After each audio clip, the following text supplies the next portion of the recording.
Coming up on this week's edition of NCBA's Cattlemen to Cattlemen. Corn has long played an important role as a feed source for cattle.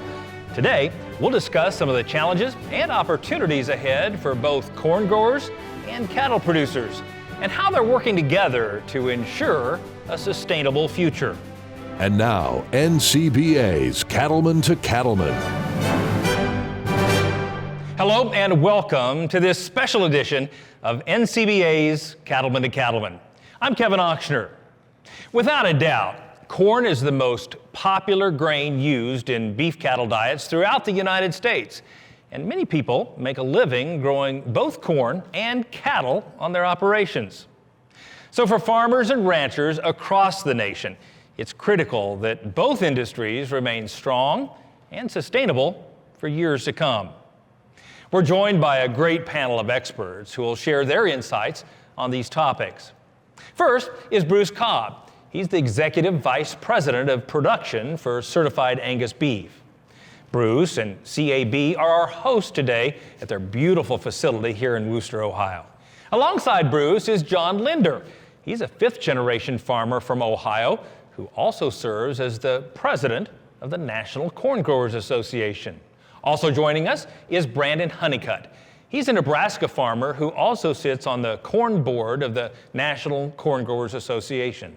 Next is Ben Click, a fifth-generation Ohio farmer who raises both corn and beef cattle on his family operation, and he serves as the vice president of the Ohio Corn and Wheat Growers Association. And our final panelist is NCBA President-elect Don Schiefelbein. Don runs a large diversified farming and cattle operation along with his family in Minnesota. John, I want to start with you, and just as an overview, tell us the deep and long-term relationship between the beef cattle industry and corn industry. You know, it's such a pleasure to be here, and I like that question because, you know, for me, there is history with beef. I don't have any cattle on the farm now, but as a kid, Dad did, and can recall being drugged by a 4-H steer. So, you know, there's a close tie. But, you know, it really goes deep in the corn because we realize livestock is our number one market for our product. So we give consideration to that quite heavily. We really appreciate our consumers. And having cattle on feed consuming 1.2 billion bushels of corn means a great deal to me and means a great deal to the farmers that I represent on the corn growers. So there is a lot of value and a lot of recognition to that. Probably around 1 out of every 4 bushels of corn receives its increased value to the farm gate for beef, and it's around $5.7 billion in real value to the corn farmers. So that's a big number, and that's a great deal of appreciation back to you all for doing such a good job. Absolutely. And Ben, there is a performance advantage too when it comes to feeding corn to cattle. Would you agree? Absolutely. Yeah, corn is a very high energy feed. It's very palatable. The cattle really enjoy eating it. And when it comes to feeding corn, you obviously increase your rate of gain, which helps us get more cattle in and growing faster and out faster, which obviously helps the sustainability aspect of things. So yeah. And we talk a lot about U.S. corn-fed beef, or maybe Nebraska corn-fed beef. You all are popular for that as well. But Ben, as a cattle producer yourself, can people truly taste and detect the difference in beef that is finished through corn, by using corn? Yeah, not only taste, but they can see it, plain as day. They go to the grocery store and they go into the certified Angus section at a Giant Eagle or something here in Northeast Ohio, and they pick up that steak and they take it home. You can see the marbling throughout, the different cuts, and then, it obviously comes down to the tenderness when they put it on the grill and they sit there in their dinner plate and eat it. It's plain as day. So. And Don, you've spent your life as a cattle breeder, as an Angus cattle breeder, focused on that taste fat as opposed to waste fat. What role does marbling play in the eating experience of a beef consumer? Well, it's huge, especially on the world stage where our differentiating factor is corn-fed flavored beef. And so it is a huge impact on the world stage. So for corn growers, John, I'm curious, how much do you think about beef cattle production and beef producers as you're making your management and production system decisions on your farm? We're always concerned about the viability of our markets, and I feel like the cattlemen do such a good job that it's really not been something that we think is ever going to be waning or ever be gone, because we like to throw that piece of meat on the grill as well, so we really enjoy it. But raising a really good quality corn product so that it produces the most benefit in whatever market it goes into is a critical consideration. You know, if we want to bring the most return to the farm, we have to do a really good job, and to raise it sustainably plays into the economics. But I think that brings such a benefit throughout our value chain as well. So it's a lot of consideration on our end when we think about where will our corn go, where will we market our corn, and how does it end up. I love to tell this story. So many folks are surprised when I say this. You know, they know I sell corn to an ethanol plant. They know I sell corn to different feed mills and the likes, but they're so surprised when I say, every bushel of corn that we raise on our family farm, every kernel that leaves that farm ends up in feed at some point. They said, but you sell to ethanol, co-products, right? And DDGs. So I can proudly state that. So it is always on our mind where our product ends up. Yeah, that's really reassuring. Brandon, you've read the same articles I have and seen the similar documentaries of the folks who would claim that we shouldn't actually be feeding corn to cattle, that that's a waste. We should be feed grains to people, to feed the starving millions across the world. What do you say to people who say we should not be using corn to feed livestock? You know, I think one of the first things we need to realize is that as a corn producer, my goal is to make sure that everybody gets fed, you know, whether it's through the beginning source of taking that corn and turning it into something as simple as cornflakes, or more importantly, turning it into a high quality protein like beef. And what we're doing is we're changing the energy from the corn and turning it into a high quality protein. And that's very important, that if we're looking to feed people, we need to make sure they have a high quality protein source. Again, therefore, corn to cattle to the dinner plate as a good quality steak or good quality hamburger. And you all here at Certified Angus Beef have spent the last 40 years focusing on that quality product, haven't you? Absolutely. You know, you think about, we've commented several times here about cattle enjoy corn, people enjoy great steaks. Mm-hmm. Let's give the cattle what they want. They want some good corn. Yeah. Have you ever been to a good feed yard in the middle of October, November, and early in the morning, those cornflakes smell pretty good, right? That's true. That's exactly right. Well, and that's fantastic. John, do you have anything else to add relative to Brandon's comment in terms of why we should be utilizing corn to feed livestock? It's abundant. You know, it's something that we do produce really well here in the United States. We're the #1 producer of corn in the world, and no one can compete with us on that level. So to say that we can't supply that market would be incorrect. To say that it's the incorrect use for that product would be incorrect, because there are so many uses for corn, and quality feed is certainly going to be one that's top of mind. Fantastic.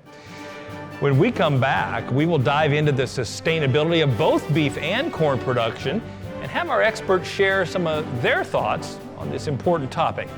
Stay with us. We've got a lot more to cover when we return.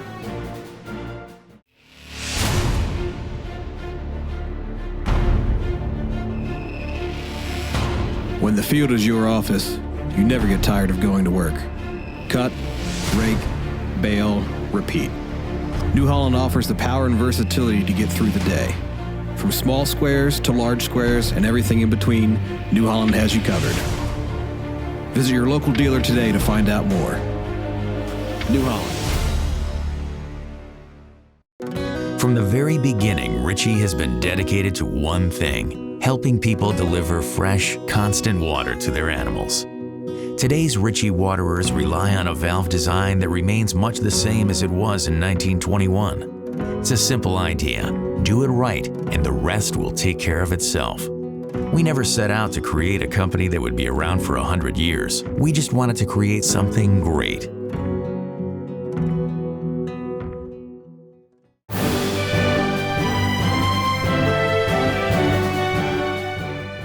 Welcome back.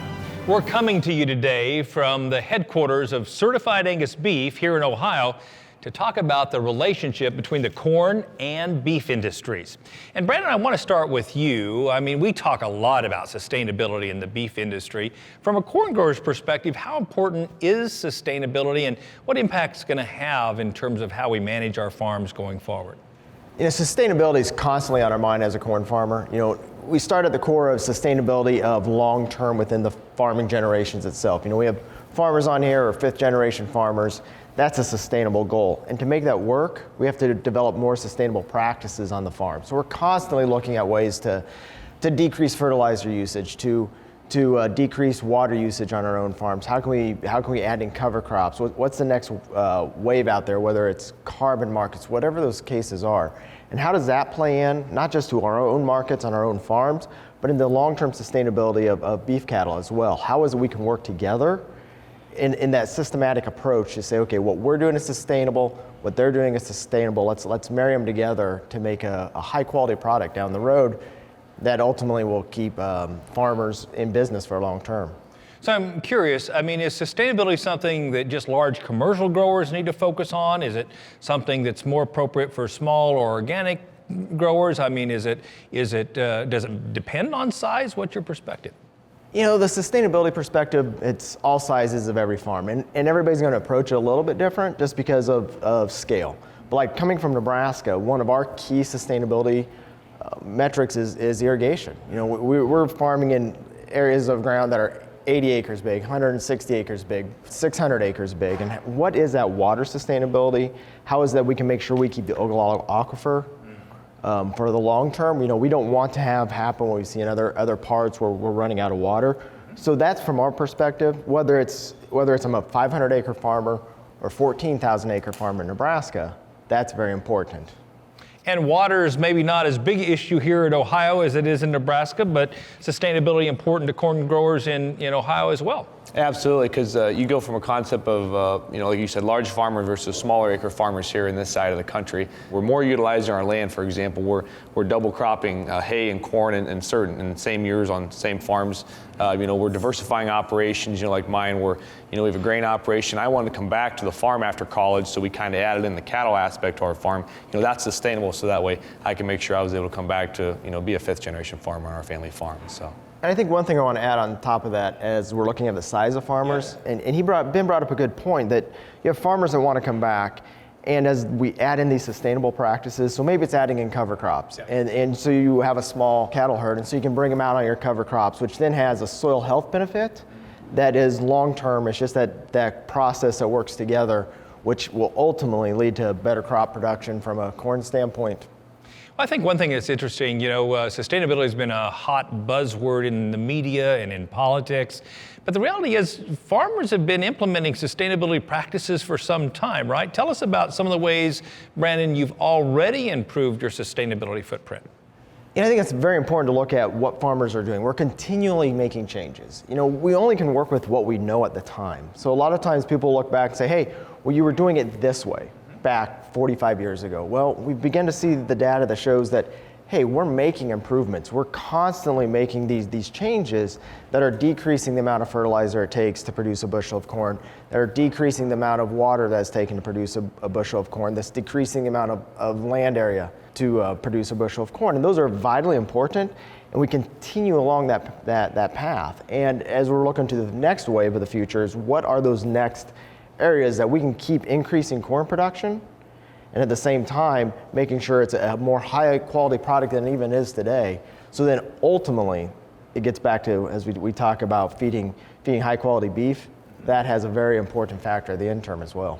And speaking of beef, Don, you would agree that the beef industry has made lots of improvements in terms of sustainability, even before this topic came to national forefront. Would you agree? Yeah, and that's the interesting point, is there's a little resistance about sustainability and engaging it. The reality is we've been doing sustainability for a long time, and we're actually very good at it, because really sustainability success equals increased performance, increased efficiencies. And if you look at what farmers and ranchers have done the last 2 or 3 decades, boy, they tip your hat to them. From an efficiency standpoint, they got the sustainability award.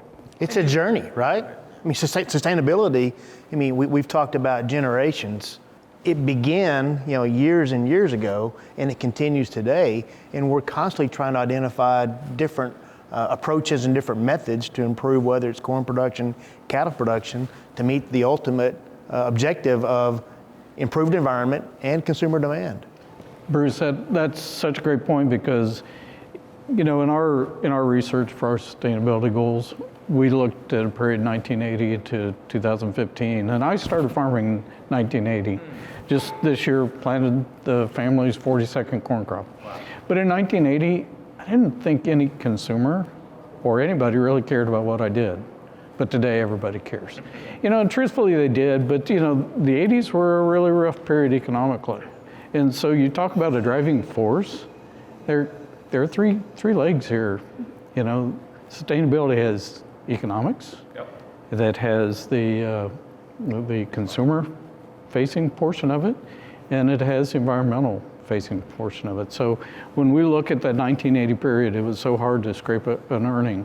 We had to do things very efficiently, and we learned that that rewarded us, and that is why we have seen the success that you've referenced in this journey in this time, and that's why we'll be able to do it going forward because economics will drive it. But that social sustainability is a big part of it. We need to respect the consumer and all this. They deserve a choice, and if they want to understand that we're producing sustainably on the feed side of it, the corn input side of it, and you're doing it on the beef side, they really do want to hear that story. So that behooves us to really get that out there. Well, I really appreciate the way you've all addressed it as a journey, because it is a journey, it's a process. We're focused on continual improvement, and that begins with helping farmers and ranchers understand some of the innovative practices that are going on that can improve our footprint, our environmental footprint, and our overall sustainability as you defined it. What are some of the things that NCBA is doing to inform and teach farmers about what they can do to improve sustainability? Well, that process has been a journey as well. So for a few years now, we've had our Corn Sustainability Advisory Group who has looked into what do we need to know to really understand where we came from and where we're headed.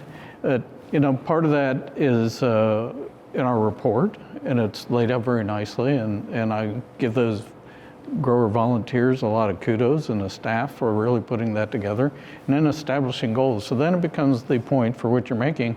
How do you get growers to adopt new practices? You tie technology to them.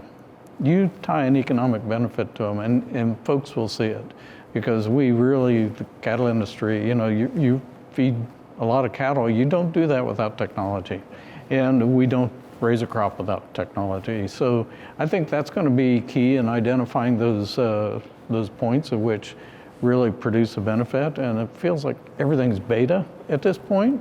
So it's a bit of a struggle to get technology to produce results every time. But I think we're headed in the right directions. We're making those partnerships to make these things happen. And it's going to be a very concerted effort. And Don, take that same question from a cattleman's perspective. What are we doing in the beef cattle industry to inform and onboard producers with tools and technologies that can improve their sustainability? Step one is we're beginning the dialogue to make sure they're understanding sustainability and engaging in sustainability and making sure they aren't as concerned about what it may or may not entail. As I said earlier, we've been the sustainability experts for a long time. Now it's just time to take it to the next level, set some goals that are meaningful, that we can translate back to our consumers to let them know this is an idea and a concept that we're fully engaged in and that we're taking it to the next level. So Bruce, this brand is based on consumers. You talk to a lot of consumers as you market certified Angus beef, not just domestically, but around the world. What do consumers say about sustainability, and what is the message we need to send to them? Great question, Kevin. When you look at industry research right now, and that attribute, sustainability, it's a big factor in purchasing decisions of consumers. Half that decision now is including sustainability. So our role, and Don mentioned it, is to capture that information of sustainability that has been going on for years and years and years. And our role as a brand right now is just to capture information relative to those practices that have been going on and then provide that information in a transparent form that consumers can believe and trust.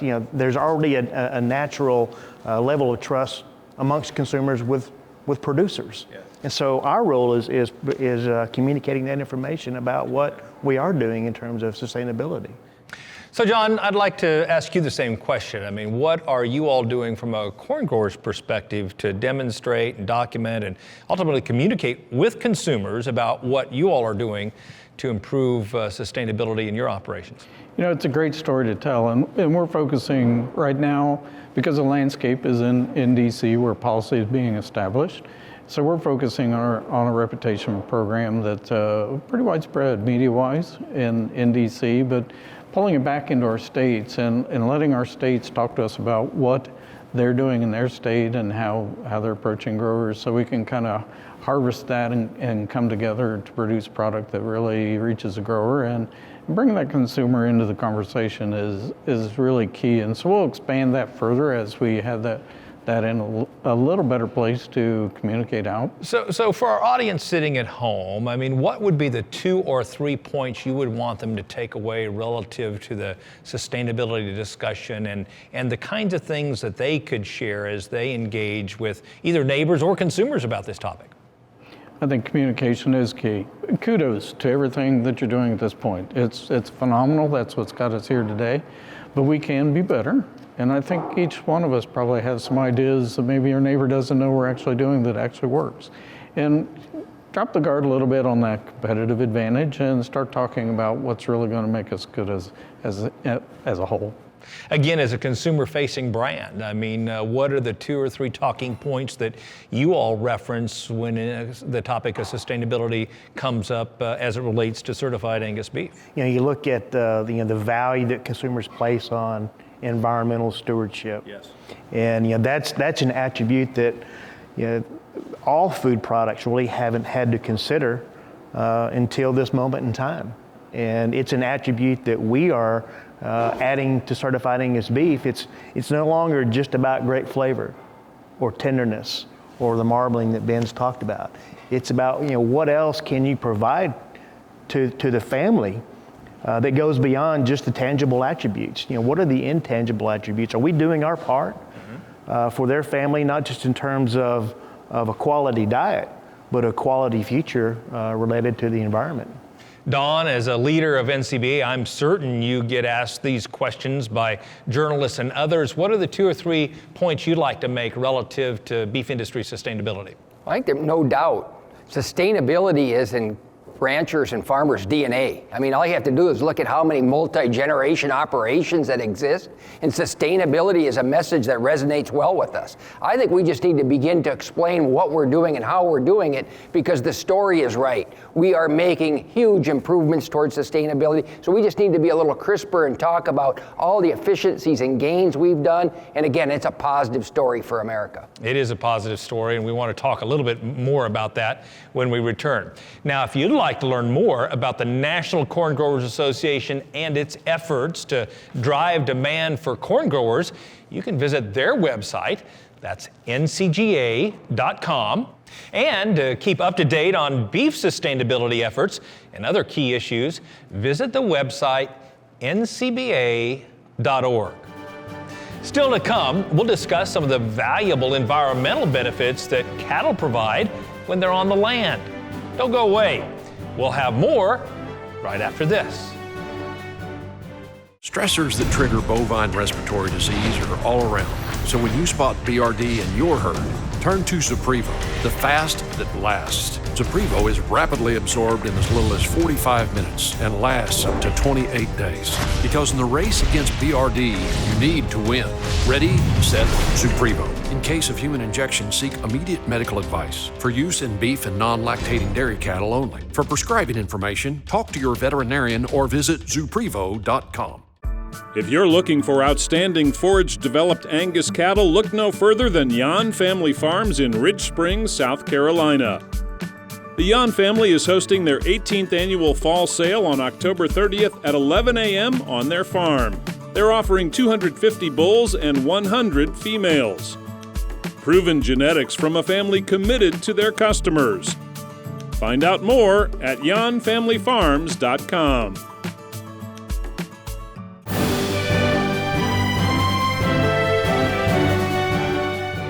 Welcome back to this special edition of Cattlemen to Cattlemen as we talk with a group of experts about the relationship between corn and cattle.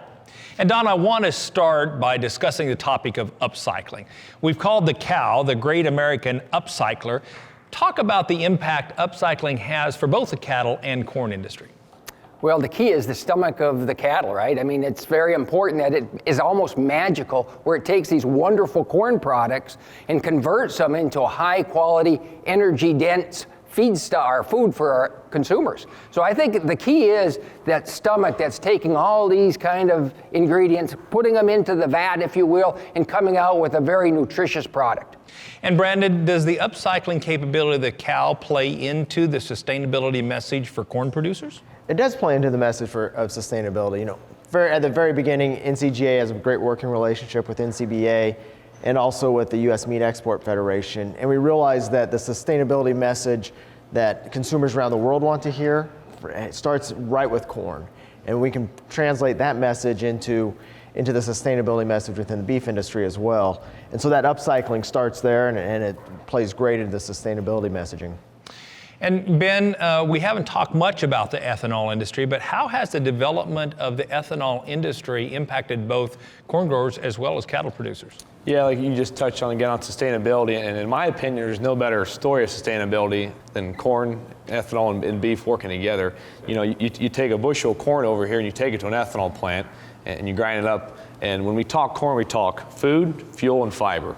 You know, you're taking that bushel of corn, you're taking it into fuel and ethanol production, and you're taking the fibrous and the byproduct of dried distillers grains, bringing it back home, feed it to my cattle, and then taking that cattle into the food source and put it into the public's eyes. So, you know, that's a great sustainability story, taking that one bushel and translating it all the way down the process line there. So. And John, ethanol has derived a lot of value for the corn industry, hasn't it? Well, it really has. You know, we have a lot of capacity in the ethanol to produce 50 million gallons annually, but we also can produce 44 million metric tons of DDGs. But there's another co-product, and everything about ethanol to me is a co-product, and it's the CO2, being able to use it in the livestock industry for processing and slaughtering. You know, we saw a little bit of that when we hit some bad weather in, was it 2019? Boy, it seems like we've had some rough years here, right? But there were some plants that shut down. Ethanol plants were surrounded by water, so they shut down. And so folks had to scramble to change their feed rations, but also those slaughtering facilities had to scramble to find CO2. So a very symbiotic relationship, but it's a story of using all the product. It's very sustainable. You know, it's just like the fed cattle. Is there 1% loss in the fed cattle? Probably not. Probably less than that. I want to dive deeper into this discussion about how distillers grains fits into the overall sustainability picture for both beef cattle producers and corn producers. And as two people who grow both beef cattle as well as corn, start with you, Ben. I mean, tell me a little bit about how your operation utilizes distillers grains in improving the sustainability of your operation. Yeah, absolutely. So when I come home from college, you know, we wanted to diversify a little more in order to make sure I was able to stay on the farm. And we kind of got more we started getting into some trucking of some dry distillers grains from some of the local ethanol plants here in the state of Ohio. And not only trucking them back for ourselves to feed in our livestock rations with our cattle, but, you know, we have pork and chicken is pretty big in our side of the state. So, you know, that kind of ramped up and that helped, you know, keep us sustainable as, you know, diversifying our business. So. And Don, you all have both a seed stock operation as well as a cattle feeding operation. What role do distillers grains play for you? Well, the key to our feeding operation is the wise use of varying products of corn. You know, the key to our operation is we actually take dry corn, haul it to the ethanol plant, and in that very same truck, we bring back wet cake and actually have a nutrient boost in the translation. So it's a very positive thing for our corn use. The other thing, and it's kind of a little known fact, is the corn cob is one of the best fibers out there for rumen nutrition. And so we use a lot of earlage in that ration. So we're using corn in a variety of places. Tell us more about the future, I guess, Ben, as you see it. Are there technologies or things coming down the pike that could actually improve the efficiency of feeding corn to cattle? Yeah, absolutely. You know, and another one I want to touch on, we're feeding a lot of corn silage as well. So we're feeding corn silage, corn distillers, and raw corn. So, you know, depending on how prices, you know, because, you know, things have changed. We've progressed over years, but one thing that doesn't change is the margins seem to be smaller and smaller at times. So, if we can, maybe we're going to add in some more corn silage and a little bit less raw corn, or add in some more distillers grain, depending on what price does. I think that really plays into, making sure we're sustainable and, price cost effective too, and keeping our operations, heading forward. So. And John, one last question to you. I mean, as you look at the future and the things that NCBA is researching and so forth, what do you see in terms of the future for the ethanol industry and for the utilization of distillers grains in livestock feed? As the ethanol industry has evolved, we have got to see and visualize how there are different grades of DDGs. There's different methods for processing. Shelf life is critical with dry, but the wet has a definite advantage for direct feeding, but you have to get it there and feed it, right? So, as we look at those DDGs, we've been extracting oil, we extract CO2, we use it in slaughter, and as we've talked, but the opportunity in the DDGs to refine that feed value, that protein string. So we may see a varied scale of products for different age of animals, different groups of animals, and all that's really becoming apparent and really going to be a real big part of the future for us. And so it's exciting to think about where we can go, and we probably haven't seen the end of it. Still to come on Cattlemen to Cattlemen, our experts will discuss some of the steps farmers and ranchers can take to improve the health of their soil. Stay with us. We'll be right back. Are you ready for a better shot at profitability with a more consistent, more efficient cow herd? Then don't miss out on the maternal edge offered by Gelbvieh and Balancer Genetics. Stayability and longevity is really a strength of the Gelbvieh breed, and when these cows can remain in the herd 10 years or thereabouts, they return a lot of dollars to the producers. Research shows Gelbvieh cows will stay in your herd longer with greater fertility and more pounds of calf weaned. It's the ability of that cow not only to have that calf unassisted, but to own that calf, to stay right there with that calf, to do whatever's necessary to get that calf going no matter what. No breed we work with does a better job of owning that calf and making sure that she's going to take care of than the Gelbvieh breed. For cow-calf producers, the maternal traits offered by Gelbvieh and Balancer Genetics are the smart, reliable, and profitable choice. Find out more at the website gelbvieh.org.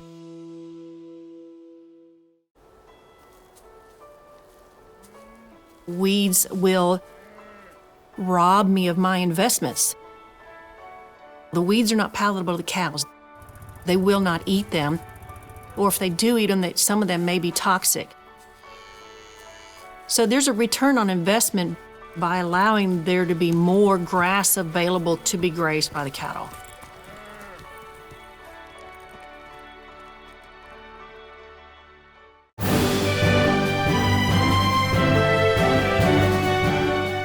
Welcome back as we continue our discussion about the relationship between growing corn and producing beef. Brandon, I want to talk about soil health for a minute. How does improving soil health help actually improve our sustainability? As we increase our soil health on the farm, it allows us to be better stewards of the ground. And we talk about that a lot, but one of the ways, there's a number of ways it helps. One is decreased fertilizer usage, increased water retention, long-term stability of the soil. And it's not just a quick fix, but it's a long-term process. And then as we add in our partners within the cattle industry, it just helps it even to a greater extent.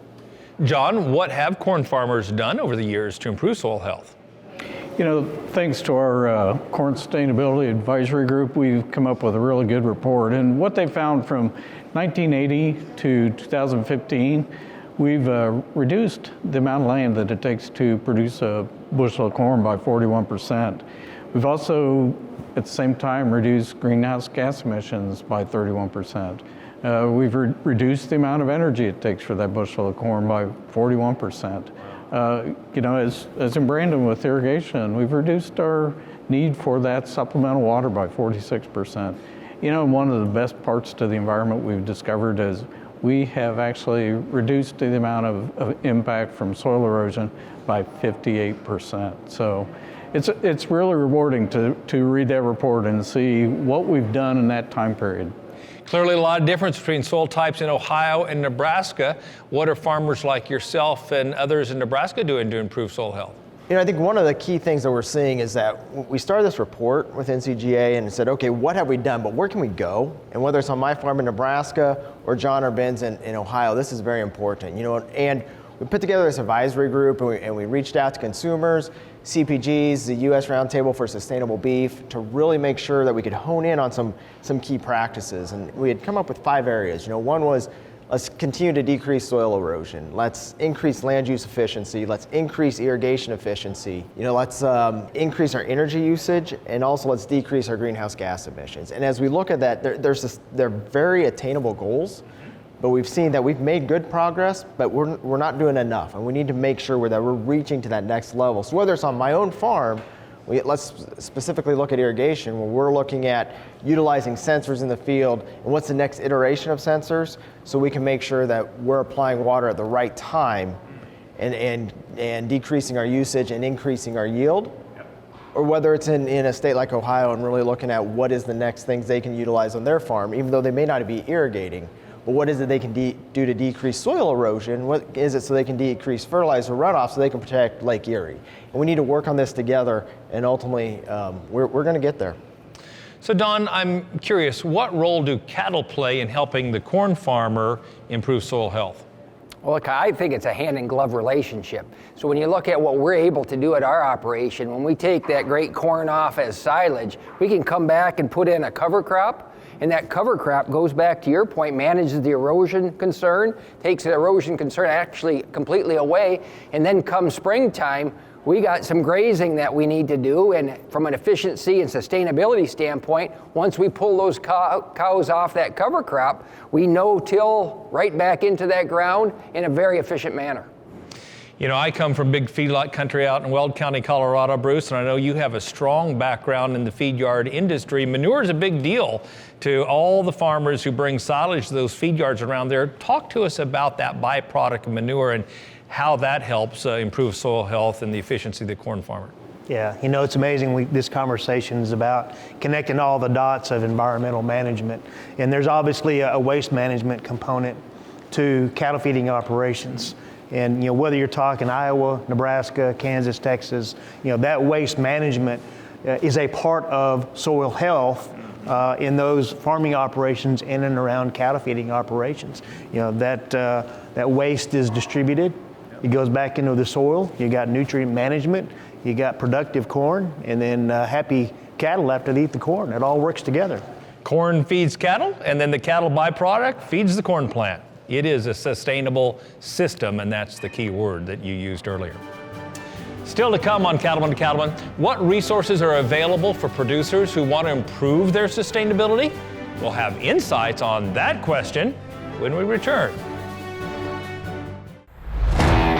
Get more from your mower conditioners with John Deere 0 Series mower conditioners. Cover up to 10% more acres per hour with the wider cutting width of the C500.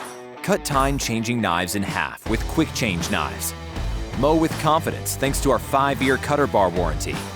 Get more productivity, tractor compatibility, uptime, choices, and confidence with John Deere 0 Series mower conditioners.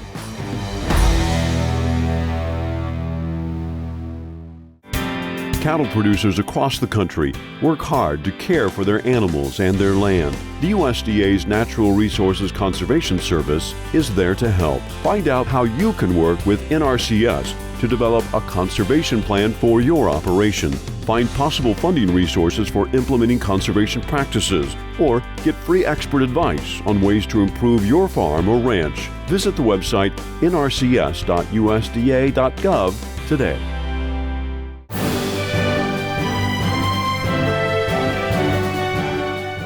Welcome back as we continue our discussion about beef, corn, and sustainability issues.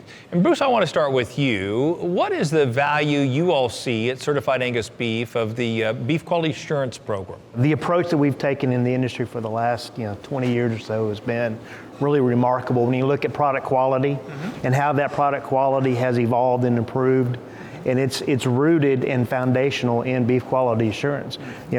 Cattle care has improved. Yes.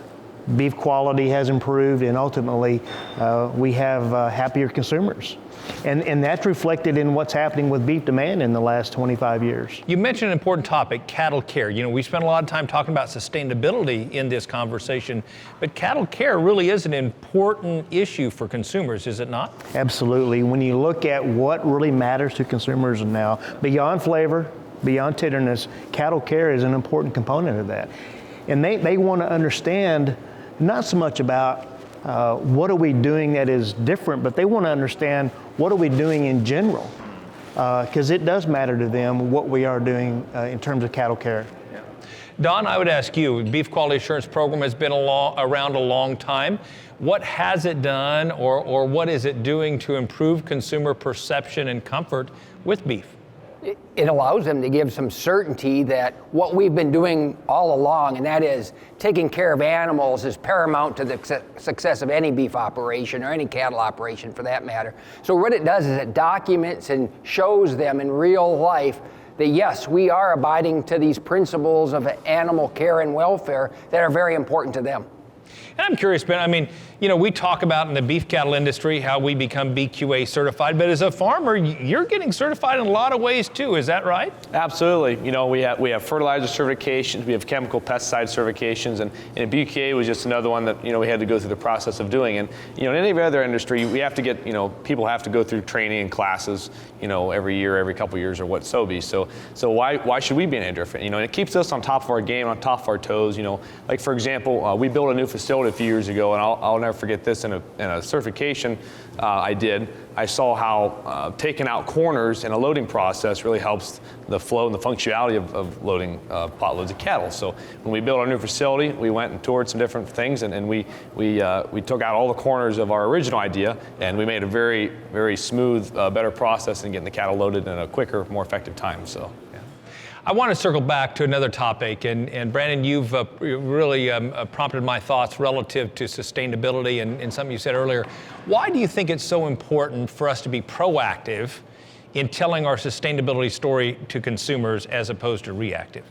You know, we're doing a lot of good things out there in the countryside, and we need to make sure that we're talking to consumers, that we're having those conversations, and they realize that they're able to come to us and ask us questions, so they don't come up with some sort of idea of something we're doing that they've read somewhere that's misleading.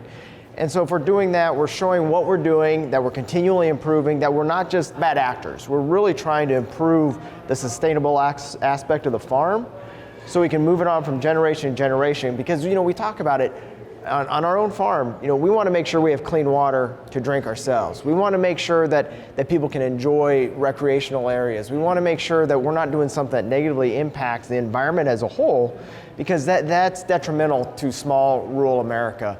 And so we need to tell that story to make sure they understand that we're just like them. But we live in the same area. We're the ones that are the frontline defense for everything they have. You know, a lot of times in agriculture, we talk about, you know, implementing sustainability practices because it's the right thing to do. But I'm curious, from a corn farmer's perspective, do you envision a time when a farmer might get paid more or differently based on the sustainability practices they have implemented on their farm? You know, I think we're really starting to see that concept come to play. You know, a lot of times we'll talk about carbon markets, but besides carbon markets, but just to look at what's going on in the landscape of farming and just seeing that what is it that could be possibly paid for, or what is it that could be rewarded for those sustainable aspects we're taking, whether it's cover cropping, whether it's sensors for fertilizer application or irrigation application. You know, sustainability as a whole is probably the key forefront of what we need to look at, of how we can make sure farmers are rewarded for the practices they're doing. Well, when you look at all of agriculture, producers respond to economic signals. Yes. And they have been responding to the signals of consumers relative to certified Angus beef for over 40 years. And now producers are beginning to capture the understanding that there's an economic signal that is going to be attached to sustainability. And consumers are going to say, this has a reward. Yeah, and they'll respond. I was intrigued by your comment because you know, you have made a business out of creating value from a brand, but that brand has been based on a set of quality specifications. Do you envision a time when people pay more for not necessarily quality, how the beef tastes, but rather specifications around how it's been raised. You know, the founders of Certified Angus Beef had a vision, you know, years ago that if they delivered a product that was consistent and caused consumers to come back time and time again, that there would be an economic reward. And we've seen that, especially in the last 5 years. So as we add on additional attributes beyond the 10 specifications of product attributes, if we add on sustainability attributes as well, then there will be an economic reward associated with that. What's your read? You talk to a lot of cattle producers across the country, Donnie. I mean, do you perceive a time in which there will be differences in price of cattle based on the sustainability practices that are implemented on a particular farm or ranch? Like most things, I think the requirements will rise, the bar will rise, and the expectation will be that you will do this to satisfy the consumers. And I think that's the road we're actually going down. Whether or not there's a specific monetary attachment to it, I'm not sure, but I guarantee you, as we move forward, consumers are more and more demanding and expecting that the cattle be raised in a certain fashion and that we treat the environment in a certain manner. And I think those are positive stories to tell anyway. We just need to kind of put it down on the paper and show them we are doing the right thing. That's a great point. It's all about consumers. John? I'm going to pivot back to the world platform because 97% of our consumers live outside of our borders. So I like to share with folks, you know, while we're sleeping here, someone in the world is wide awake thinking about all the considerations to buying a corn product or value-added corn product.